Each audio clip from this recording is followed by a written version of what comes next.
حضرت علی نے فرمایا، نامکمل علم فساد پیدا کرتا ہے۔ نیک بننے کے لیے ایسے ہی کوشش کرو جیسے حسین بننے کے لیے کوشش کرتے ہو۔ انسان کی تمام پریشانیاں دو باتوں سے ہیں۔ نمبر 1، تقدیر سے زیادہ چاہتا ہے۔ نمبر 2، وقت سے پہلے چاہتا ہے۔ انسان زندگی سے مایوس ہو تو کامیابی بھی ناکامی نظر آتی ہے۔ حضرت علی سے پوچھا گیا کہ جانور اور انسان میں کیا فرق ہے؟ آپ نے فرمایا، جو صرف اپنے بارے میں سوچے وہ جانور ہے، اور جو دوسروں کے بارے میں سوچے وہ انسان ہے۔ ہمیشہ اپنی چھوٹی چھوٹی غلطیوں سے بچنے کی کوشش کرو، کیونکہ انسان پہاڑوں سے نہیں پتھروں سے ٹھوکر کھاتا ہے۔ اگر تمہاری آنکھیں خوبصورت ہیں تو تم دنیا سے محبت کرو گے۔ چیزیں جب کم ہوتی ہیں تو قیمتی ہو جاتی ہیں، لیکن علم جب زیادہ ہو جاتا ہے تب لائق عزت ہوتا ہے۔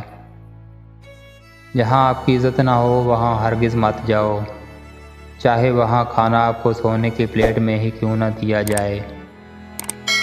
جو شخص موت کا منتظر ہے وہ تیزی سے نیکیوں کی طرف دوڑتا ہے۔ جسے تقدیر پر بھروسہ ہوتا ہے وہ آنے والی مصیبتوں سے نہیں گھبراتا۔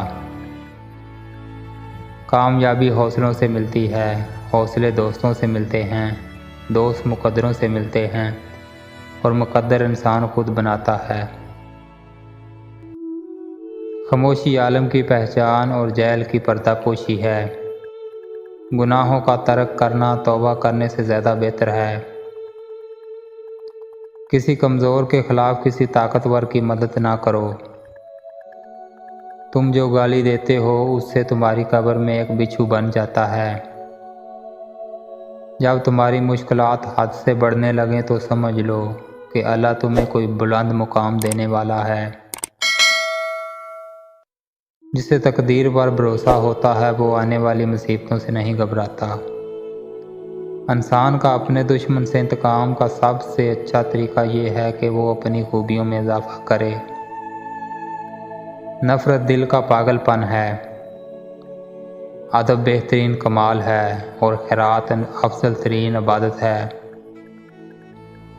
دکھ میں کبھی پچھتاوے کے آنسو نہ بہاؤ، کیونکہ تم وہ خوش نصیب ہو جسے اللہ نے آزمائش کے قابل سمجھا۔ پریشانیاں حالات سے نہیں خیالات سے پیدا ہوتی ہیں۔ جس سے حد سے زیادہ محبت ہو اس سے اتنی ہی نفرت بھی ہو سکتی ہے، کیونکہ خوبصورت شیشہ جب ٹوٹتا ہے تو خطرناک ہتھیار بن جاتا ہے۔ کسی کے خلوص اور پیار کو اس کی بے وقوفی مت سمجھو، ورنہ کسی دن تم خلوص اور پیار تلاش کرو گے اور لوگ تمہیں بے وقوف سمجھیں گے۔ بے شک دنیا کی مثال ایسی ہے جیسے ایک شخص کی دو بیویاں ہوں، ایک کو راضی کرتا ہے تو دوسری روٹھ جاتی ہے۔